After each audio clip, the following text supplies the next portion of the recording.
سے پہلے کرنا چاہیے۔ اس کی وجہ یہ ہے کہ یہ ایسی عمر ہے جس میں آپ جو چیزیں سکھا چکے ہیں ان کا ظہور ہوتا ہے۔ کوشش کرنی چاہیے کہ فنون لطیفہ کی طرف بچوں کا رجحان پیدا کیا جائے، انہیں فنون لطیفہ سے متعارف کرایا جائے۔ یہ تو نہیں کہا جا سکتا کہ سب لوگ یکساں ہوتے ہیں، لیکن اللہ تعالیٰ نے دو بڑی غیر معمولی چیزیں انسان کو دی ہیں، ایک حصہ جمالیات اور ایک حادثہ اخلاقی۔ تو جس طرح حادثہ اخلاقی کی تربیت کی جاتی ہے، اسی طرح حصہ جمالیات کی تسکین کے لیے بھی فنون لطیفہ کے ساتھ اشتغال بہت ضروری ہے۔ اس میں پھر لوگوں کے الگ الگ رجحانات ہوتے ہیں، کسی کا مصوری کی طرف ہو جائے گا، کسی کا شاعری کی طرف ہو جائے گا، کسی کا غنا کی طرف ہو جائے گا۔ یہ سب چیزیں قلب میں ایک لطافت پیدا کرتی ہیں، طبیعت میں نرمی پیدا کرتی ہیں، جو بعض اوقات مذہبی احساسات لوگوں کے اندر خشونت پیدا کر دیتے ہیں، اس کو اعتدال پر لاتی ہیں۔ تو طبیعت کا اعتدال اور توازن یہ بہت ضروری ہے۔ میرے نزدیک تو فنون لطیفہ کو تعلیم کا بھی لازمی حصہ بننا چاہیے، اور بچوں کو بھی اس جانب رغبت دلانی چاہیے۔ اسی میں ظاہر ہے کھیل بھی شامل ہے۔ اگر کھیل سے آپ کی دلچسپی ہو جائے گی کسی سے، تو بڑی حد تک جو انسان کے اندر ایک قوت کا ظہور ہوتا ہے، اس کے لیے بہت اچھا چینل مل جاتا ہے۔ بچوں کو ترغیب بھی دینی چاہیے، خود بھی آگے بڑھ کے ان کے ساتھ شامل ہونا چاہیے، یہ بڑا ضروری ہے۔ یہ جو آپ نے حادثہ بیان کیا ہے، یہ حقیقت ہے کہ میں جب ملیشیا میں تھا تب بھی سنتے تھے بچوں کی خودکشی۔ یہاں بھی آنے کے بعد ابھی چند روز پہلے بھی اسی طرح کے ایک حادثے کے بارے میں معلوم ہوا۔ اس میں بہت زیادہ کردار ہمارے ہاں والدین کی تربیت نہ ہونا بھی ادا کرتا ہے۔ یعنی وہ ظاہر ہے کہ معاشرے کے اندر جو تغیرات آ گئے ہیں، جس طرح کا ایکسپوجر بچوں کو مل گیا ہے، جیسے ایک تہذیبی یا سیاسی غلبہ بعض اوقات چیزوں کو ایک راستے پر ڈال دیتا ہے، اس سے محرومی ہو گئی ہے۔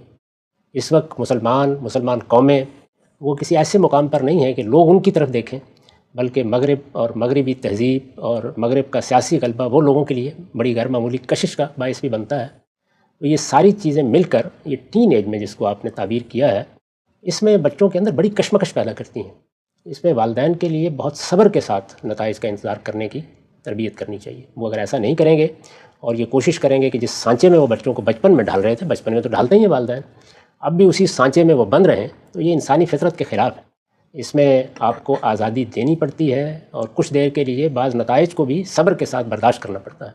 اگر اس زمانے میں بہت زیادہ روک ٹوک نہ کی جائے، پیچھا نہ کیا جائے، ان کو بعض چیزیں منوانے کی صحیح نہ کی جائے، اس کو گھر میں ایک نفسیاتی ترغیب کا ذریعہ نہ بنا لیا جائے، ان کو ذہنی دباؤ میں رکھ کر کچھ چیزوں پر آمادہ نہ کیا جائے، اور آزادی کے ساتھ ان سے محبت کی جائے، ان کی اچھی ایکٹیویٹیز میں والدین شریک ہوں، تو میں آپ سے عرض کرتا ہوں کہ ایسا بھی ہوگا کہ بعض بچے انحراف نہیں کریں گے، لیکن اگر کریں گے بھی تو آخری درجے کے انحراف کے بعد بھی یہ محبت کا رشتہ ان کو کھینچ لائے گا۔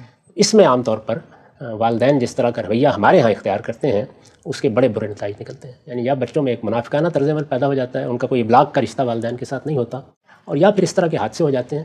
تو اس میں یہ بڑا ضروری ہے کہ جب بچے چھوٹے تھے تو آپ انہیں تہذیب سکھائیں، ادب سکھائیں، اپنی زبان سکھائیں، اپنے مذہب کی روایات سکھائیں، اللہ تعالیٰ کے ساتھ ان کا تعلق پیدا کریں۔ اس وقت بچے ریسیونگ اینڈ پہ ہوتے ہیں، وہ قبول کرتے ہیں چیزوں کو، لیکن جیسے جیسے ان کا شعور بہتر ہوتا چلا جاتا ہے تو انسان اصل میں پھر آزادی سے اپنے آپ کو پابندی کی طرف لے جاتا ہے۔ یعنی انسانی شخصیت کو اگر آپ چند لفظوں میں تعبیر کریں تو وہ پہلے مرحلے میں پابندی کو قبول کرنے کا داعیہ لے کے آتا ہے، پھر اس کے بعد وہ آزادی کا لطف اٹھانا چاہتا ہے، اور پھر اس کے بعد اگر وہ پابندی قبول کرتا ہے تو اس کی خواہش ہوتی ہے کہ یہ پھر اس کی اپنی انتخاب کردہ پابندی ہو۔ تو ان تینوں مراحل کا لحاظ کرنا چاہیے، جو ہم عام طور پر نہیں کرتے۔ ٹھیک ہے، ایک نقطہ آخری آپ سے پوچھنا چاہتا ہوں۔ ہمارے ہاں بالخصوص ہندوستان پاکستان کا جو ماحول ہے، یہ والدین بچوں پر، اور پہلے شاید آپ کو آپ کی عمر میں یا جو آپ کی جنریشن تھی ان کو محسوس نہ ہوتا ہو، اب جو ہے وہ شادی کے لیے جو ایک جس کو آپ کہتے ہیں مینٹل ٹارچر کا سلسلہ شروع ہو جاتا ہے۔ وہ روز کھانا کھا رہا ہے، ابھی شادی نہیں کر رہا، پانی پی رہا ہے، شادی نہیں کر رہا، گاڑی میں جا رہے ہیں، اور پھر سب کے سامنے بھی لوگ بھی اس کو، تو اس کے بھی آپ کو لگتا ہے کہ کافی منفی نتائج نکلے ہیں؟ تینوں چیزوں کے، یعنی اس وقت جو تعلیمی نظام بن گیا ہے بدقسمتی سے، اس میں یونیورسٹی کی سطح پر